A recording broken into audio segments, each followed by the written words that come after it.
क्या सचमुच आत्मा होती है? दोस्तों, ये कहानी है गुरुकुल में शिष्य के आत्मिक ज्ञान की। प्रातःकाल का समय था।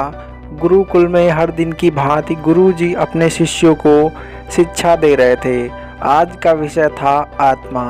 आत्मा के बारे में बताते हुए गुरुजी ने गीता का यह श्लोक बोला, नैनम छिद्यन्ति शस्त्राणि नैनम दहिति पावकः न चैन्यम क्लेदयन्त्यापो न शोषयति मारुतः।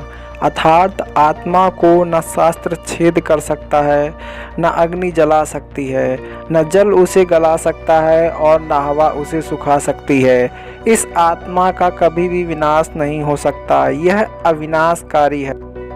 यह सुनकर एक शिष्य को जिज्ञासा हुई। वह बोला, किंतु गुरुवर, यह कैसे संभव है? यदि आत्मा का अस्तित्व है, वो अविनाशी है, तो भला वो इस नाशवान शरीर में कैसे वास करती है और वो हमें दिखाई क्यों नहीं देती? क्या सचमुच आत्मा होती है? गुरुजी मुस्कुराए और बोले, पुत्र, आज तुम रसोई घर से एक कटोरा दूध ले लेना और उसे सुरक्षित अपने कमरे में रख देना और कल इसी समय वह कटोरा लेकर यहाँ उपस्थित हो जाना। अगले दिन शिष्य कटोरा लेकर उपस्थित हो गया। गुरुजी ने पूछा, क्या दूध आज भी पीने योग्य है? शिष्य बोला, नहीं गुरुजी, यह तो कल रात ही फट गया था, लेकिन इसका मेरे प्रश्न से क्या लेना देना? गुरुजी शिष्य की बात काटते हुए बोले, आज भी तुम रसोई में जाना और एक कटोरा दही ले लेना और कल इसी समय कटोरा लेकर यहाँ उपस्थित हो जाना। अगले दिन शिष्य सही समय पर उपस्थित हो गया।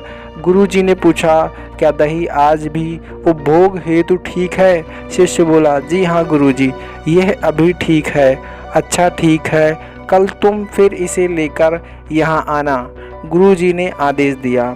अगले दिन जब गुरुजी ने शिष्य से दही के बारे में पूछा तो उसने बताया कि दही में खटास आ चुकी थी और वह कुछ खराब लग रही थी। इस पर गुरुजी ने कटोरा एक तरफ रखते हुए कहा, कोई बात नहीं, आज तुम रसोई से एक कटोरा घी लेकर जाना और उसे तब लेकर आना जब वो खराब हो जाए। दिन बीतते गए पर घी खराब नहीं हुआ और शिष्य रोज खाली हाथ ही गुरु के समक्ष उपस्थित होता रहा।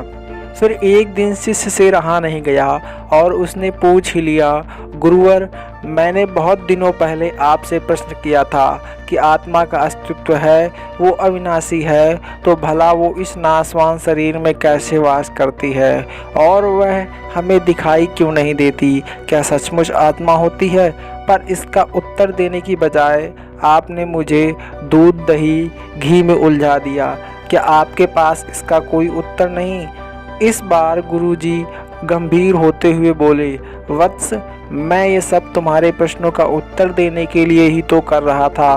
देखो, दूध दही और घी सब दूध का ही हिस्सा है, लेकिन दूध एक दिन में खराब हो जाता है, दही 2-3 दिनों में, लेकिन शुद्ध घी कभी खराब नहीं होता। इसी प्रकार आत्मा इस नाशवान शरीर में होते हुए भी ऐसी है कि उसे कभी नष्ट नहीं किया जा सकता। ठीक है गुरुजी, मान लिया कि आत्मा अविनाशी है, लेकिन हमें घी तो दिखाई देता है पर आत्मा नहीं दिखती, शिष्य ने कहा। गुरुजी बोले, घी अपने आप ही तो नहीं दिखता, ना पहले दूध में जावन डालकर दही में बदलना पड़ता है, फिर दही को मथ कर उसे मक्खन में बदला जाता है, फिर कहीं जाकर जब मक्खन को सही तापमान पर घंटों पिघलाया जाता है तब जाकर घी बनता है। हर इंसान आत्मा का दर्शन यानी आत्म दर्शन कर सकता है, लेकिन उसके लिए पहले उसे इस दूध रूपी शरीर को भजन रूपी जामन से पवित्र बनाना पड़ता है। इसके बाद कर्म की मथनी से इस शरीर को दीन दुखियों की सेवा में मथना होता है और फिर सालों तक साधना व तपस्या की आंच पर इसे तपाना होता है, तब जाकर आत्मदर्शन संभव होता है। शिष्य गुरुजी की बात अच्छी तरह से समझ चुका था। आज उसकी जिज्ञासा शांत हो गई थी। उसने गुरु के चरण स्पर्श किए और आत्मदर्शन के मार्ग पर आगे बढ़ गया।